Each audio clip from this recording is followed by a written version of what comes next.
Hello and bless the Lord.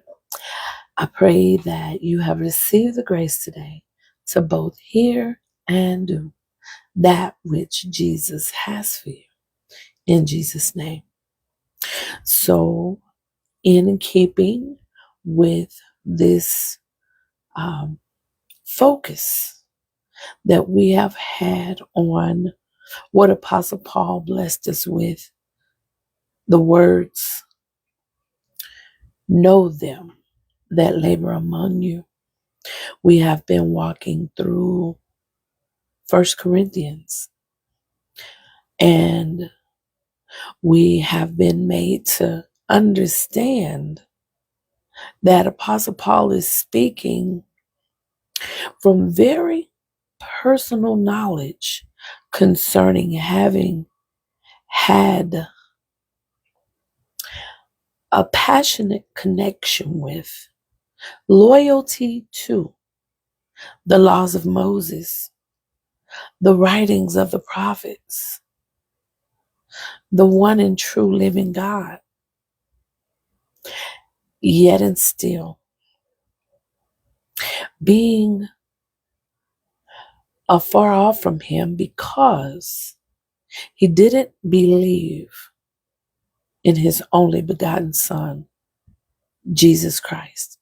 And he is enlightening us on different reasons. Now, that's not his focus. The Lord uses his vessels in one way for many, many reasons.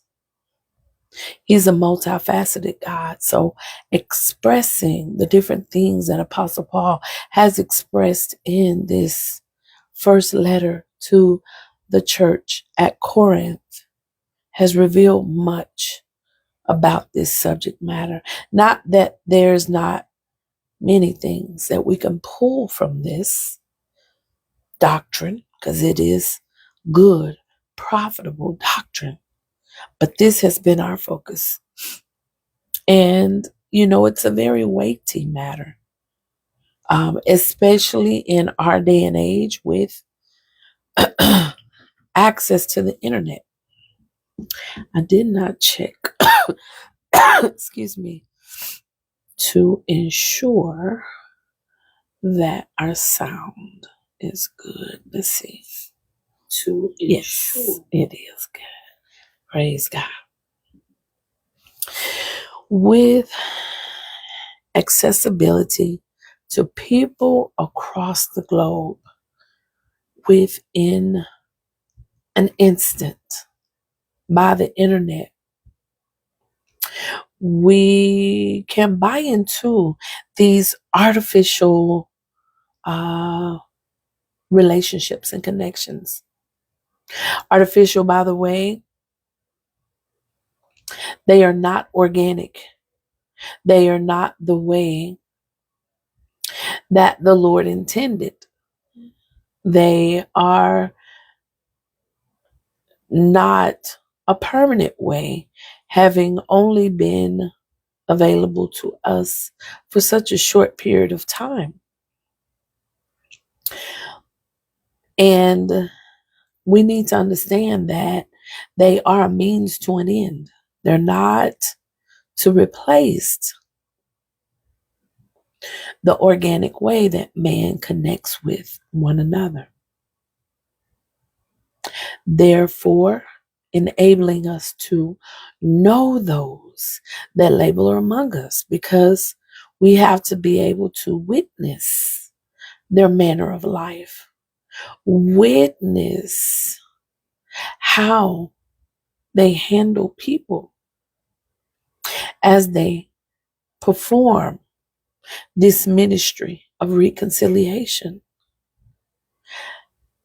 We need to witness their righteousness up close and personal, not just by them bearing witness of themselves. Because the spirit of the prophets are subject to the prophets. So this is very important for us to study out and allow it to penetrate our hearts and become a part of our perspective. We mustn't labor from afar. Though Apostle Paul labored across many waters and many lands, he was very personally connected by the Spirit of God with those that the Lord gave him the capacity to be knit with. You can tell by the way he speaks of all these people that he works with and trusts the souls of the sheep of the Lord too, as he is an apostle that is ordained of God to build churches.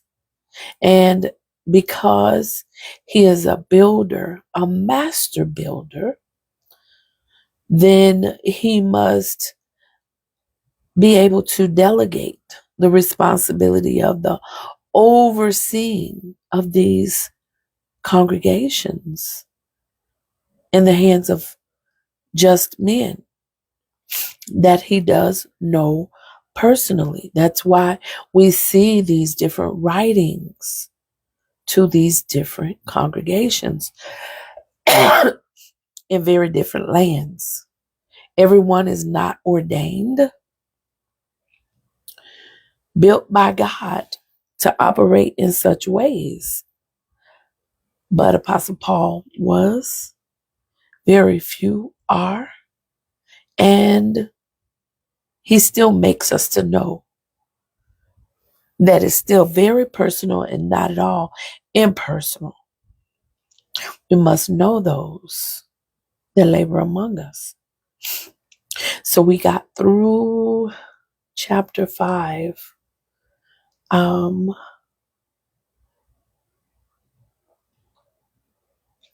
And we're going to pick up right here at verse 1 of chapter 6.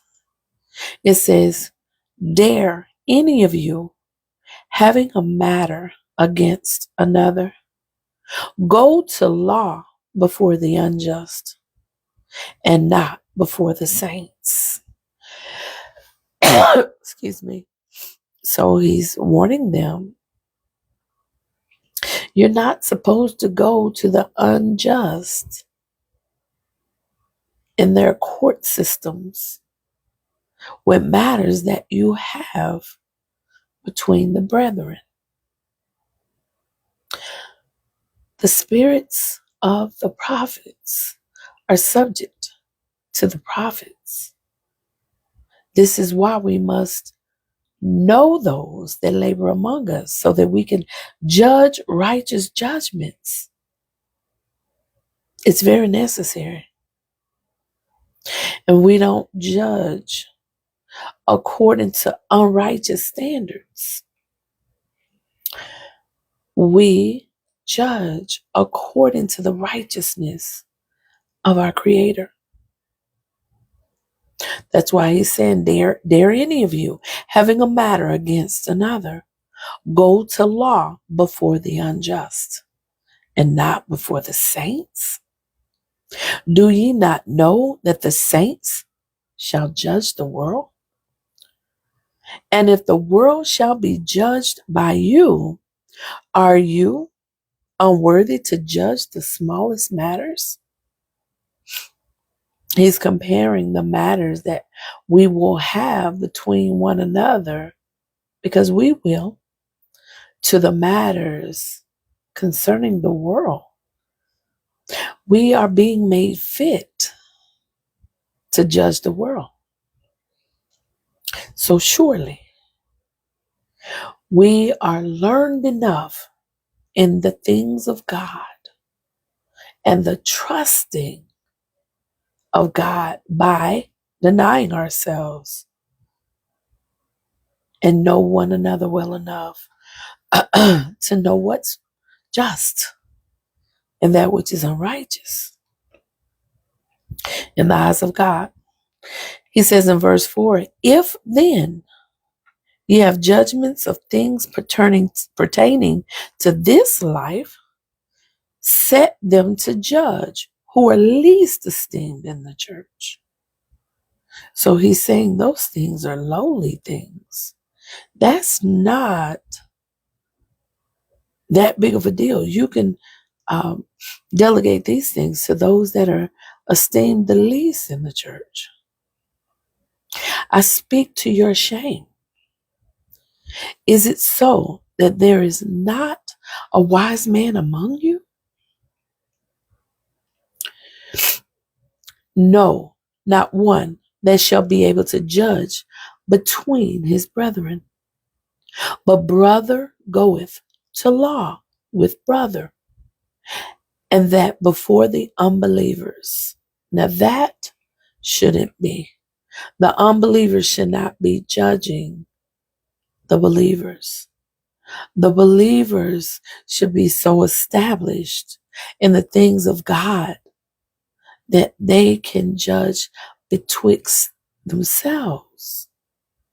Now, therefore, there is utterly a fault among you, because ye go to law one with another. Now, that's a problem.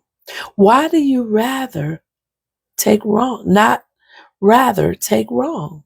Why do you not rather suffer yourselves to be defrauded? He's telling them to humble yourself. And if you are being defrauded, just allow yourself to suffer that. Allow yourself to be accused. We're not the world. We should not conduct our lives as though the world determines what justice looks like for us. Verse 8 says, nay, ye do wrong and defraud, and that your brethren. So you're doing wrong. You're the one that's defrauding. And at that, it's your brethren. Know ye not that the unrighteous shall not inherit the kingdom of God? This is unrighteousness. So for the sake of being right in your own eyes, you're willing to forfeit the righteous ways of God, which are not like your ways, by the way, nor are his thoughts like your thoughts. God is right. And he can judge the matters through those that are surrendered to him. Be not deceived, neither fornicators, nor idolaters, nor adulterers, nor effeminate, nor abusers of themselves with mankind. Excuse me, he's repeating the list that he's already given us when he was talking about the brother that was definitely found to be in fornication because someone knew his manner of life. And he also let us know that this is what unrighteousness leads to. It manifests in these many different ways. And you don't know which path you're headed down when you're on the path of unrighteousness. And neither of these will inherit the kingdom of God. Nor thieves, nor covetous, nor drunkards, nor revilers, nor extortioners shall inherit the kingdom of God. And such were some of you. But ye are washed, but ye are sanctified, but ye are justified in the name of the Lord Jesus and by the Spirit of our God. God to be glorified in us through our ways and our doings. Not us. That should not be the goal. I need to be glorified as right before the eyes of men and myself. No, the Lord has to be glorified. All things are lawful unto me, but all things are not expedient. All things are lawful for me, but I will not be brought under the power of any, just to be considered right in the eyes of the law of the land. Meats for the belly, and the belly for meats. But God shall destroy both it and them.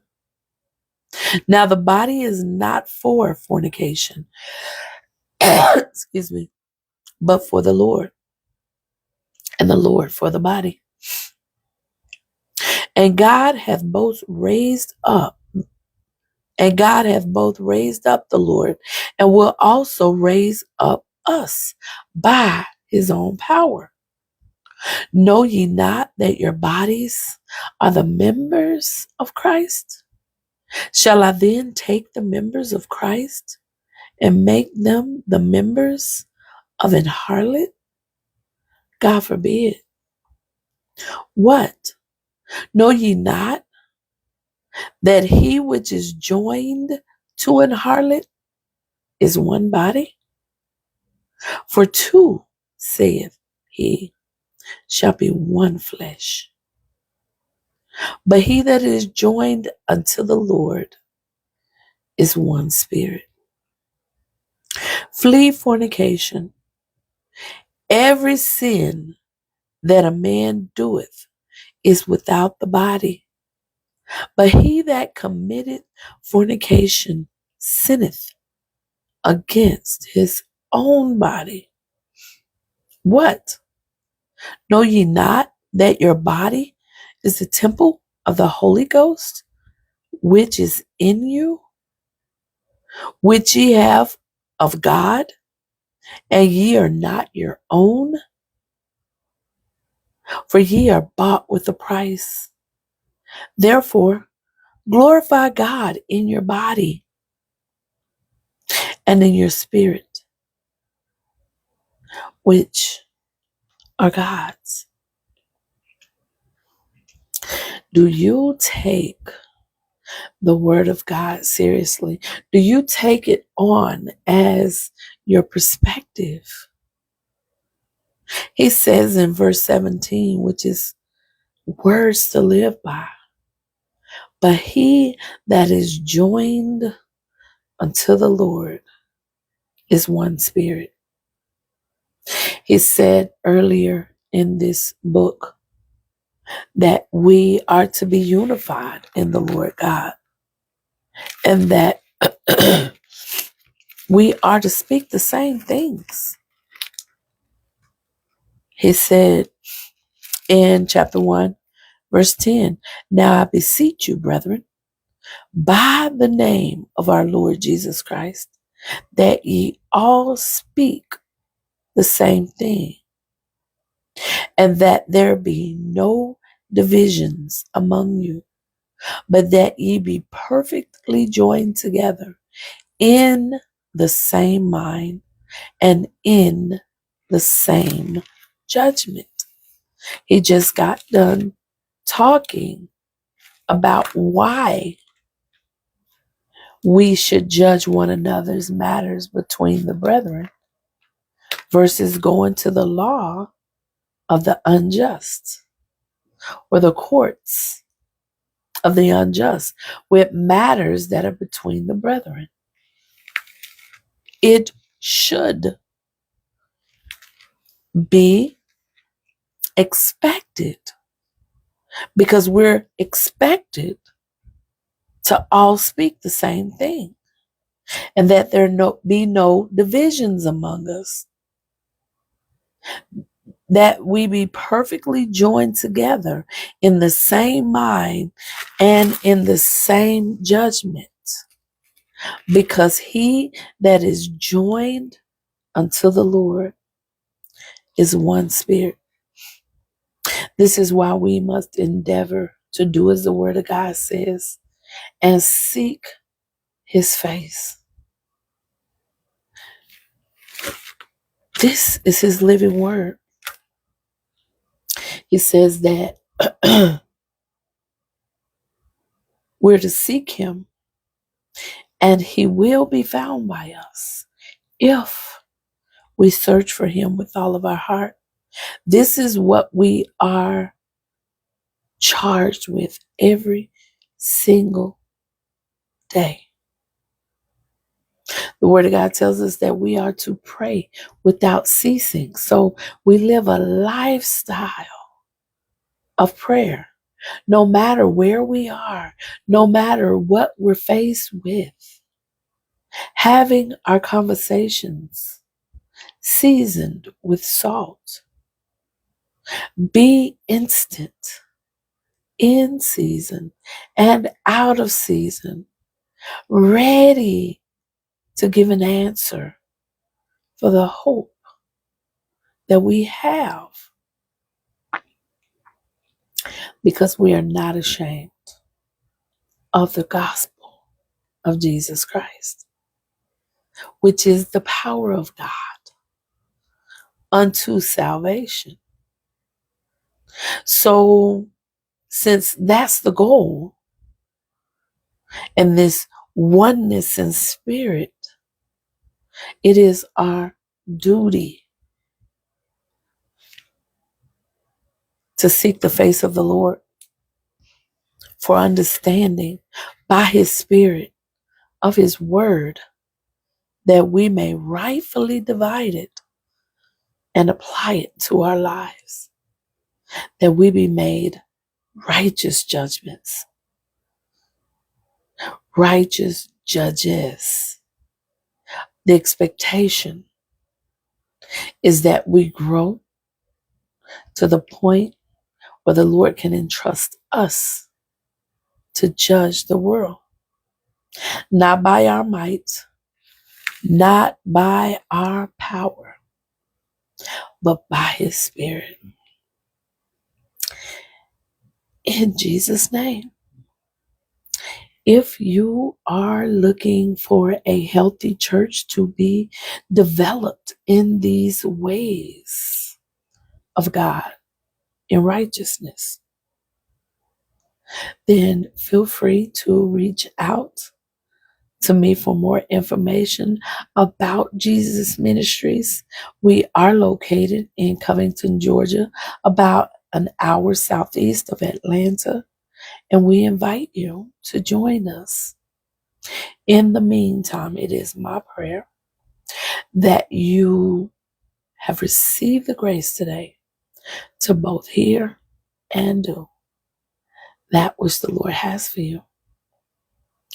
God bless you.